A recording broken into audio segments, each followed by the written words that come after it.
I had a conversation recently that I haven't been able to stop thinking about. Someone said to me, as a man, we have no time for mental health. I kept on listening. If a man has mental health issues, it means he isn't doing his job properly. Only people with time on their hands have mental health problems. Men have responsibilities. We don't have that luxury. Now, this person was educated and successful and young, and they believed every single word that they were saying, beyond a doubt. I told them that I have mental health concerns. I'm a mother. I have responsibilities too. They kept on talking, and as the conversation ended and I walked away, I was a bit puzzled. I wasn't angry, but I think I was grieving a bit because what may have been perceived as arrogance probably wasn't that. It was a wound. And I thought about our men back home. This episode contains honest discussions about generational trauma, systemic oppression, and mental health. The views expressed are intended for historical reflection, community awareness, and emotional healing. If you or someone you know is struggling, please reach out to local mental health professionals or support helplines. So let me ask you something, right? Where did that belief come from? Because Bajan men didn't wake up one morning and decide feelings were a weakness. That didn't come from nowhere. And it wasn't just inherited either, it was reinforced every single day in what we praise our boys for, in what we stay silent about, in what we call strength and what we call weakness, the responsibility to provide, to endure, to never crack. That gets socialized into our boys from the moment they're old enough to understand what it means to be a man. That isn't chosen, that is installed. Now, we talk a lot on this channel about what was erased and what was silenced and what was taken from us as a people. Today, I want to talk about something very specific that was taken. Not land, not language, not the history, though all of those were too. I want to talk about what was taken from our fathers and why we are still paying for it. But before we get there, welcome. This is Pages Net. I am Zana Monique. Let me call out this page story. Barbados, 1627. The first British settlers arrive, and within decades, this small island becomes the most profitable sugar colony in the entire British Empire, built entirely on the backs of enslaved African people. Now, here is what I need you to understand about what slavery did, especially to our black men. It didn't just steal their labor, it stole their identities as fathers. Under the plantation system in Barbados, an enslaved man had no legal relationship to his own children. None. The children belonged to the enslaver.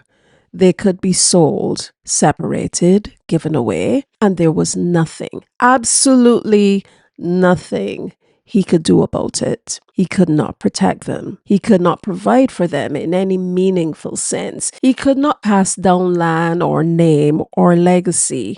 The role of father as a protector, a provider, a presence was made legally, structurally, systematically impossible for our black men in Barbados for over 200 years. And then came 1838. The chains came off, but nobody sat down with Barbadian black men and said, here is how you rebuild. Here is what fatherhood looks like now. Here is the permission to be a whole human being again. That conversation never happened. What filled that vacuum instead? Survival. The only identity that was ever permitted for black men under the plantation system was their output, their labor, their physical strength, their ability to endure. So that became the definition of a Barbadian man. Not presence, not tenderness, not emotional availability, endurance. And here is what makes this so devastating, right? That conditioning didn't stop at emancipation. Oh, no, it didn't. It kept on going because the same society that was built on enslaved black labor still needed the black men to be productive, It still needed them to endure regardless of what happened. Still needed them not to ask too many questions about their own humanity. Check it out in the history books. So the socialization continues. A different system, the same message. And here's the part that should make all of us pause. After emancipation, after decades and generations of a system that made black fatherhood impossible, right? It was obliterated. The colonial establishment then turned around and pointed at the Caribbean families and said, look at how broken they are. They pathologized the wound that they created. They called it a culture of sorts and they called it character. They called it the way these people are. And some of us, without knowing it, believed it. So, my lovelies, what does this look like today? Really think about that as you look at your families, look at your friends and thing. And while you're doing that, don't forget to comment, like, and share and do all these things. You know how it is. And you can join in the membership and all that. But it looks like the father who works 6 days a week and can't understand why his children feel like them don't know him. It looks like the man who will fix your car and pay your school fees, make sure that the fridge never empty, and genuinely believe that that is love because that's what he was shown, right? Sounds about okay, but take a listen. It looks like the husband who doesn't have the words for what he's feeling, not because he doesn't feel it, but because nobody ever gave him that actual language. It looks like the grandfather who never once told his son that he was proud of him, not because he wasn't, but because, like, where on earth would he have learned to say that? Where on earth would he have learned that it was okay to say that? That is not weakness. That, in fact, is a wound that is passed down from generation to generation, mistaken for the personality that we should have, mistaken for the resilience and the strength and all that. But it isn't really. And the women in our lives now, our mothers and our grandmothers and thing, they held everything together. They had to hold it down, right? And we celebrated that strength. Rightfully so. However, I must say this emphatically. Somewhere in celebrating how strong our women are, we forgot to ask what it costs our men to be told that they need to be stronger. I need to be stronger. I need to be stronger. We created a competition that no one really wins, right? The strong black woman, the silent black man, both of them are drowning. Neither of them allowed to say so. And I know that this is a touchy subject, but it is Father's Day. And I think that we really need to sit down and really think about this and talk about it a while. Because here's what the silence actually costs. Silence has a body count. Men in the Caribbean are passing away. You hear me?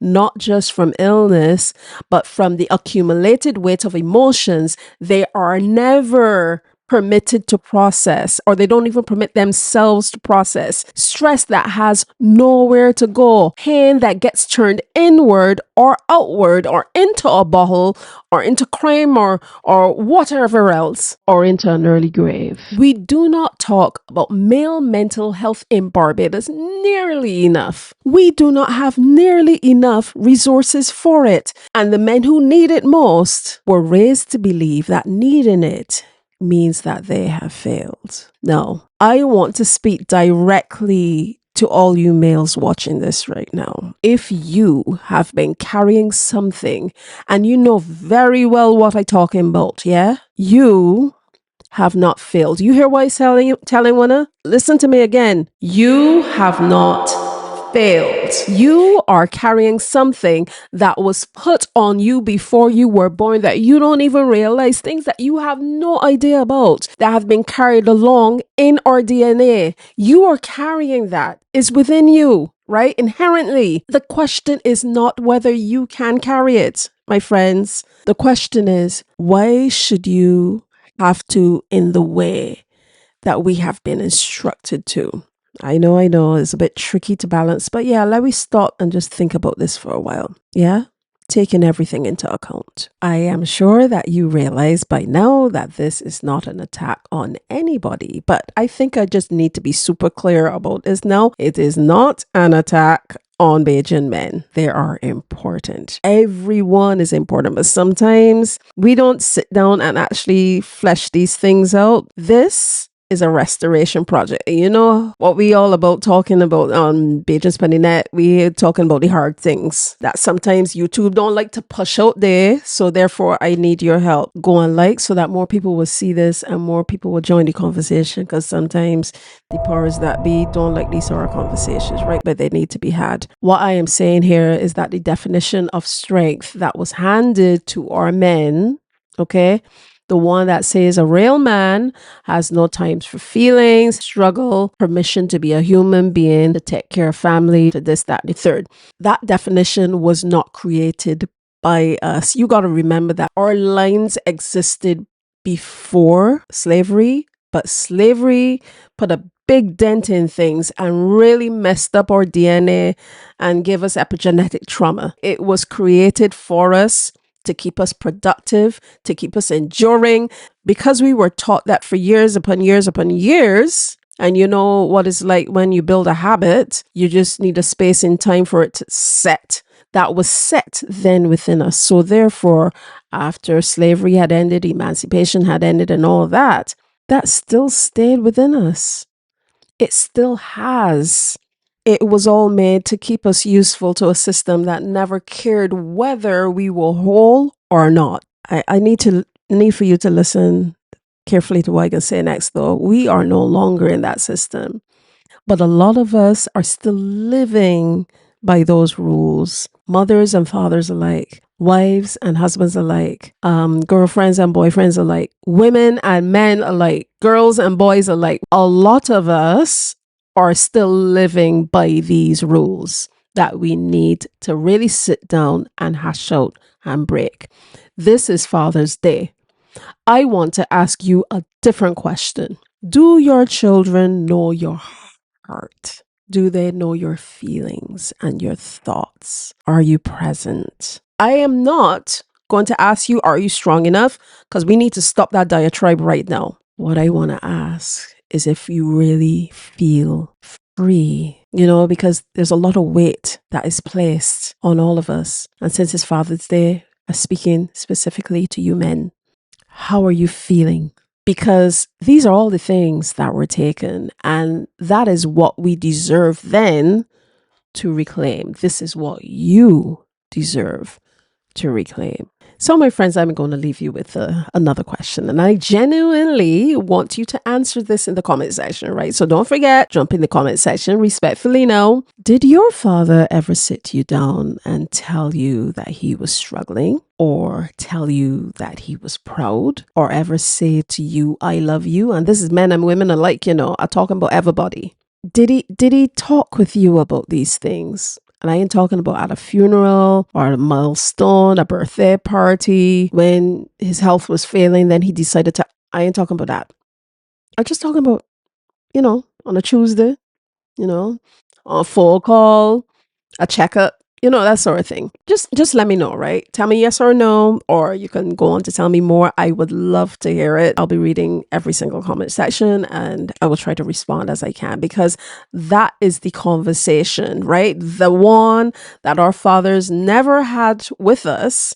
That is the one that maybe, just maybe, this video can help you to start having right now. Just as a little offset, as for me, it's only now in these latter years, now that my father is much older, that we finally have a good relationship. And it should not take that long. It should not come to a place where people are so much older. But of course, there are so many different complicated factors that come into the relationships that we have with our parents in general, and that those parents have with their own parents and their own culture and their own people around them, and what things have been installed in their minds without them even realizing, even before they were even conceived. There are so many different facets to this. It shouldn't come to something traumatic. It shouldn't come to a time that is full of trauma, sadness, or ill health and things. but you can understand why it happens, but we need to turn it around. And if this conversation meant anything to you at all, and if it made you think about your father or your son, it surely makes me think about my father and my son, or yourself even. And as per usual, what I'm going to say now, comment, like, and share, do all the things that that you got to do in order to tell the base story and make sure that people know that they are heard and they are seen, especially right here so on this channel. All right. Not because I ask it one or so, but because you know exactly who need to hear this. Happy Father's Day, Barbados. And to the fathers who are brave enough to feel, truly feel something today, I see you. Don't forget, go and like and comment and thing. Go and subscribe too, And then after that, go and watch this video right here. So